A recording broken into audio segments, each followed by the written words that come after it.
A Florida jury spared Parkland shooter Nikolas Cruz from the death penalty, instead recommending he spend the rest of his life in prison without parole. The decision left many families of the victims angry, confused, and deeply disappointed. I'm now joined by Tony Montalto, whose daughter Gina was one of the 17 people killed in the 2018 shooting. Tony is also the president of Stand with Parkland, a national organization advocating for safer schools and gun reform.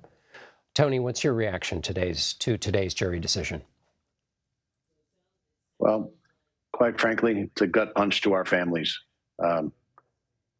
We believe that the shooter deserves to be punished to the fullest extent of the law, as our society should.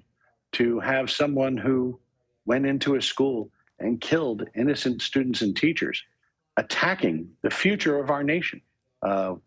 We're very disappointed that the jury could not find a way to punish him to the fullest extent of the law, which in Florida is the death penalty.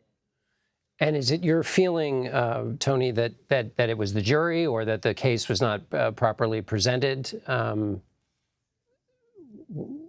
it all in the jury?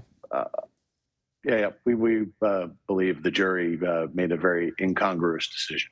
The state clearly presented an excellent case. They, as shown by the jury, finding all the aggravators that applied to each one of the 17 counts was true. Then, unbelievably, they managed to make the leap to say that something in the shooter's life justified the murder of innocent children and teachers at school.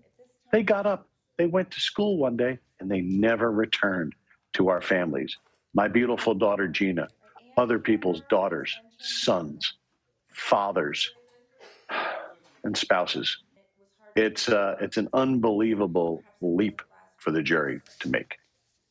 And in Gina's memory and the memory of all of the others who were lost, you started Stand with Parkland. What is next for that organization and for you? Well, for Stand with Parkland, I think we're going to have to work on some Florida state laws to make sure that it doesn't take just one person to derail a penalty of death for a convicted murderer. And additionally, we feel that state law should allow the victim impact statements to be considered by the jury. It was very disturbing that we couldn't have those, where that was our chance to speak for those who can't speak for themselves anymore. And the jury was instructed to disregard that.